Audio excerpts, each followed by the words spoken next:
सोलापूर महानगरपालिकेतील मुख्य मंडई अधीक्षक व अतिक्रमण विभाग अधिकारी जगन्नाथ बनसोडे यांच्या सेवानिवृत्तीनिमित्त अतिरिक्त आयुक्त कारंजे यांच्या अध्यक्षतेखाली व सहाय्यक आयुक्त तथा नियंत्रण अधिकारी भोसले व तसेच सामान्य प्रशासन विभागाचे कार्यालय अधीक्षक दोंतुल यांच्या प्रमुख उपस्थितीत सत्कार करण्यात आला।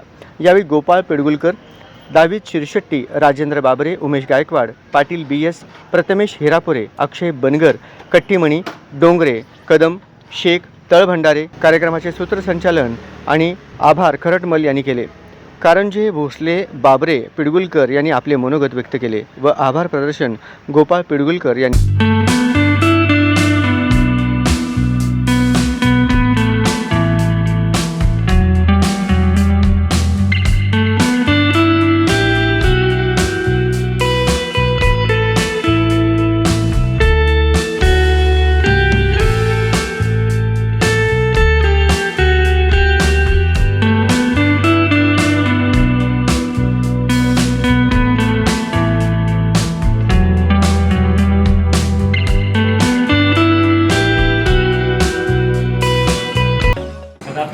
जगन्नाथ बनसोडेचा माझा अनुभव फार चांगला आहे।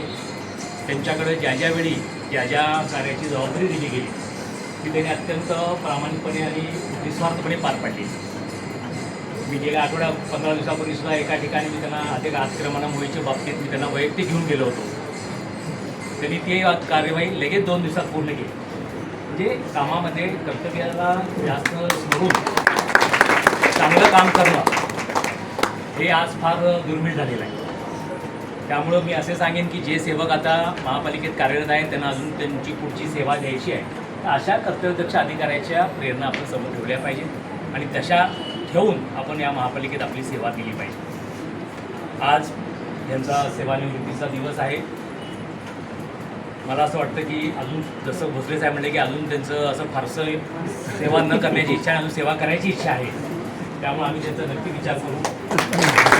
तुमच्या सर्वांच्या बोलण्यात असं दिसतं की त्यांच्या कामाची जी शैली आहे ती प्रत्येकाच्या कार्याची एक शैली वेगळी असते, तशी त्यांची शैली वेगळी आहे। त्या शैलीचा उपयोग हा काही ठराविक विभागांसाठी होणार होता, तो त्यांनी तशा प्रकारे महानगरपालिकेच्या सेवेत करून दिलेला आहे आणि याचे आपण सर्वजण त्याचे प्रत्यक्षदर्शी आहोत। परंतु आता ते सेवानिवृत्त होत आहेत। सेवानिवृत्त झाल्यानंतर ही सेकंड इनिंग्स ज्याला आपण म्हणू शकतो तर ती सुरू होते आणि त्यामध्ये जास्तीत जास्त वेळ हा परिवारासाठी जो इतके दिवस देता आलेला नसतो, त्यांच्या मुलं मुली नातवंड वगैरे जे काय असतील अपदेष्ट त्या सर्वांच्या प्रति ते वेळ आता देऊ शकतात, जे की इतके वर्ष देऊ शकत नव्हते। पण त्यांची तशी इच्छा आहे असं दिसत नाही, त्यांची इच्छा काही हरकत नाही। त्यांना सर्वात महत्त्वाचं म्हणजे त्यांच्या दीर्घायुष्यासाठी निरोगी आयुष्यासाठी करण्यात हे वय असं असतं, कारण सरकारने 58 का ठेवली निवृत्तीचं वय, तर काहीतरी त्याला गणित असेल 58 वगैरे असं 57, 50, 60, 56 असं काहीतरी करता 58 ठीक आहे। तर एक आयुष्याच्या दृष्टीने आरोग्याच्या दृष्टीने त्यांनी विशेष काळजी घ्यावी। त्या परिवाराच्या समवेत हा जो सेवानिवृत्तीचा कार्यक्रम या ठिकाणी आयोजित करण्यात आलेला आहे, त्यामध्ये मंडई विभागाच्या वतीने सर्वांच्या सहकार्यातून हा कार्यक्रम घडवून आणला। आजचा जो कार्यक्रम आहे खराच मनाला एक दुःख देणारा कार्यक्रम आहे, परंतु ज्याला जीवन आहे, जो जन्माला येतो तो जन्माला आलेला व्यक्ती शेवटी मरण पाहतो आणि ज्याला एकदा नोकरीमध्ये पहिल्यांदा नोकरीचे आदेश मिळतात पहिल्या दिवशी, त्याचा आनंद वेगळाच असतो। तेव्हा एकदा जाऊन मी रुजू आणि कामावर जाऊ असे जेव्हा त्याला वाटते तो त्यावेळेला फार आनंदी असते। आणि जेव्हा त्याला सरकारने जे आपले वयाचे 58 वर्ष पूर्ण झाल्यावर किंवा 60 वर्ष पूर्ण झाल्यावर ज्याला सेवानिवृत्तीची जी अवधी दिलेली आहे आपल्या इतरची ॲक्टमध्ये किंवा महानगरपालिकेच्या नियमानुसार वयोमानानुसार 58 वर्ष किंवा 60 वर्षाच्या वयोमानानुसार तो सेवानिवृत्त होत असतो।